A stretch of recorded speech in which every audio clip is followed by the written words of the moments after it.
Rush. I've had Rush in and out of my vinyl and CD collection for years.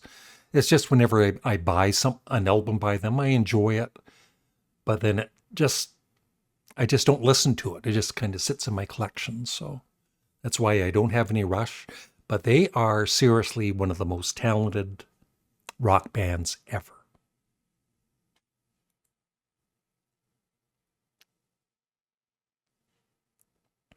Get the Knack. I think everybody bought this album in the 80s.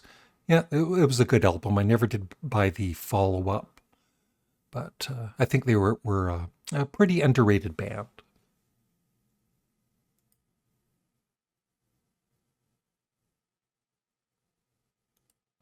That is the Yardbirds with a very, very young Jeff Beck.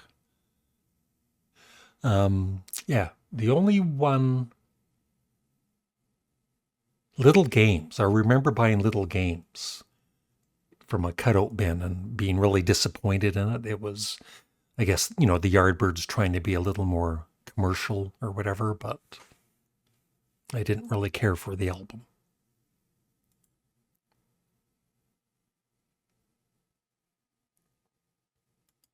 The Steve Miller Band. The only album of theirs I ever bought was The Joker. I might have bought, what was it called? Book of Dreams. I might have had that for a very short while, but yeah.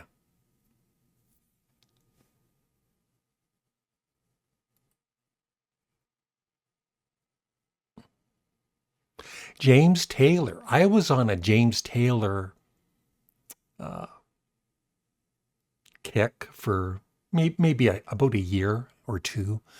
I bought JT, that album right there with Handyman and some other classics. And then I bought Flag, the follow up, which was great. But then when Dad Loves His Work came out, I just thought it was a mediocre album. And that was the end of my James Taylor obsession.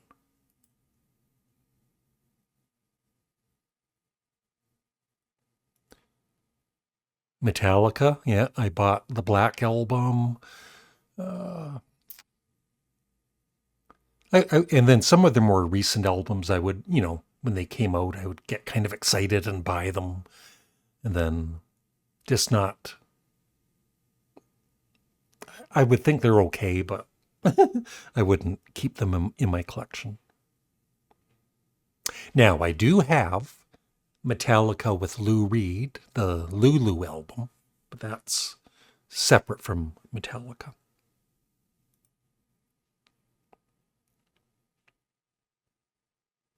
Cyndi Lauper, yeah, I bought her She's So Unusual. So yeah, I bought maybe the first three of her albums, and then I was done.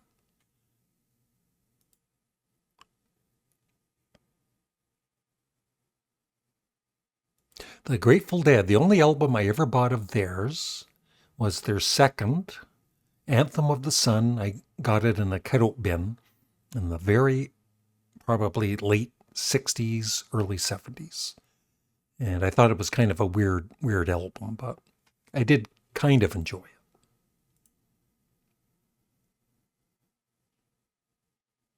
The Cure, yeah, I like The Cure. They're just not in my collection at the moment. I used to have, yeah, like Kiss Me, Kiss Me, Kiss Me, uh, Disintegration, and a couple of other ones. Great band. Nothing against The Cure.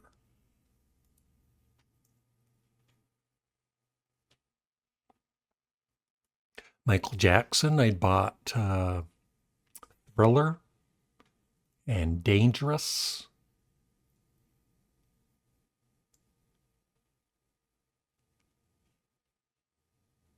and Bad. Yeah, I was trying to think of the albums. So yeah, I was into Michael Jackson for a while, and in the 70s and 80s, I was disc jockeying for dances and everything. So you'd have to have some Michael Jackson in your collection.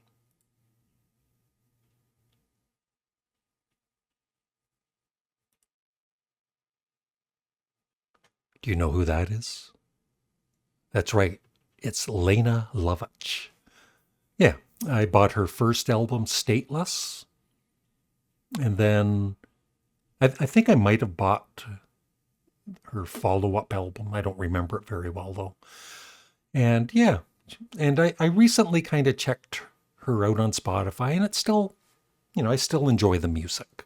Lucky Number was a pretty big hit for her back in the day.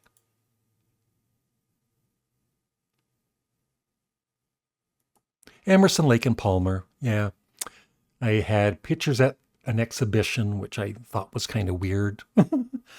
Brain salad surgery, which was my favorite.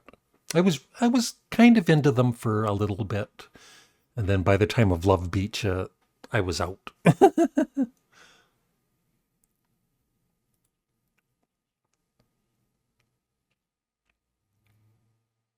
Tears for Fears, I bought.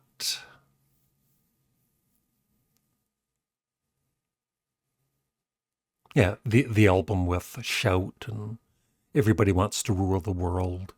I respect them, but probably not a band that I would be into today. And I did hear their album from about a year ago in one of the CD exchanges, and it was good, but not good enough for me to want to go out and buy it.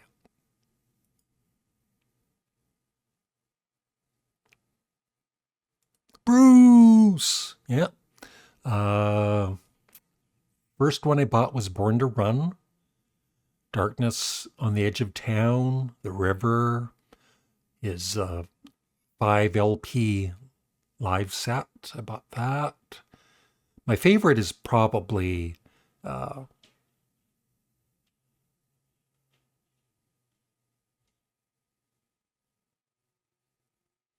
yeah, my favorite album of his is Tunnel of Love, which I would love to get again on CD at some point. And then after that, I kind of lost interest in him, but still, he's one of the greats for sure.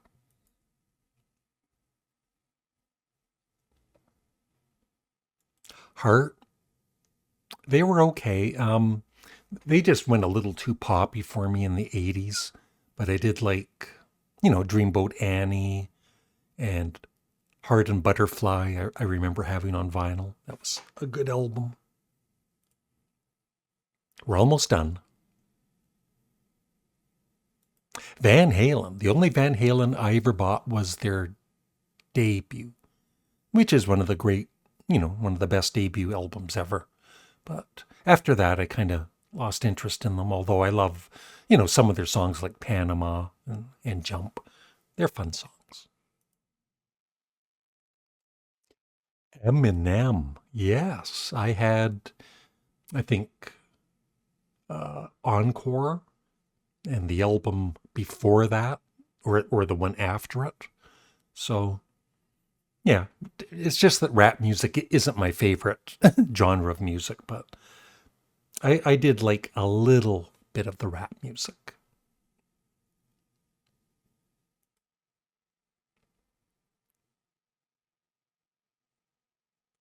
Madonna, I bought uh, like a Virgin and True Blue, which was probably my favorite of her albums. But I was, like I said, I was disc jockeying at the time. And that's kind of the reason I would buy some of these more poppy albums. But I did, back in the day, I did enjoy them.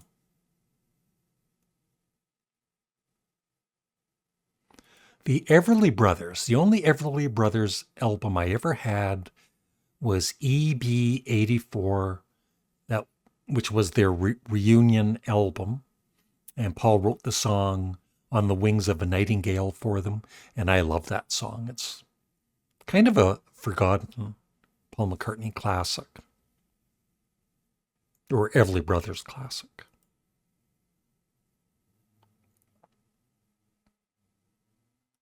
Huey Lewis and the News, the only album of theirs I ever bought was Sports.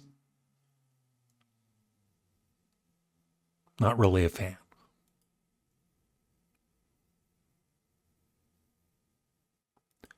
Thin Thin Lizzy. The only one I bought, I guess it's not one of their best albums, but it was Nightlife that I bought on vinyl. But of course, lots of people love Thin Lizzy.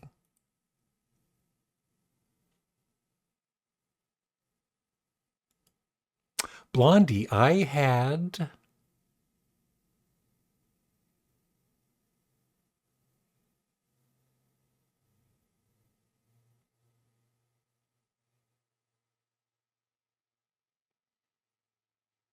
Blondie. I had Parallel Lines, and I think that's the only album of theirs I ever bought. But that is a great pop rock album.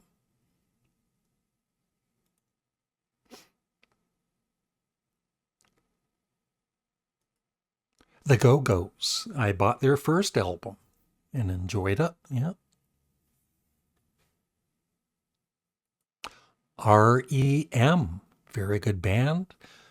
My favorite album of theirs that I owned was Automatic for the People, which I need to get on CD again at some point.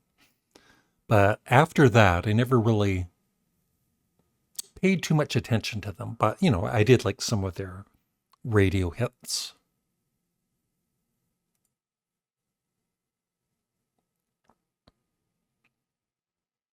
Another Canadian band, Blue Rodeo. I had a couple of their albums, Casino and was it called 30 Days in July or something like that, which is an excellent album. Yeah, very good Canadian band. Another Canadian band, Our Lady Peace. Yeah, I'm kind of, they were one of those bands like when they, you know, released their first album. I was thinking that they were going to be a huge band, but they never quite, they sold some records, I guess, but they just never were as successful as I thought they would be.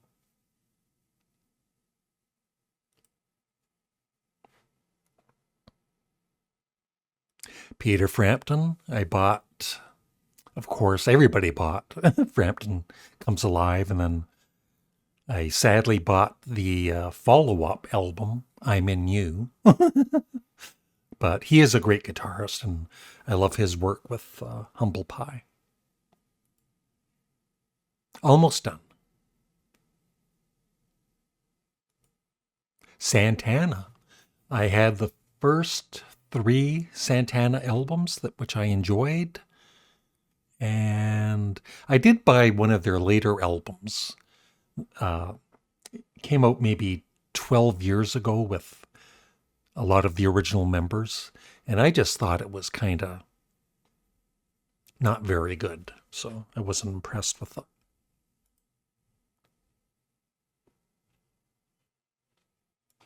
In Excess, yeah, I used to buy, I guess Kick was their biggest album, but I was buying albums even before that, so I probably had 4 or 5 In Excess albums. Very, very talented band. The Doobie Brothers. I might have had a couple of their early albums, but by the time Michael McDonald came on board, I had no interest in them.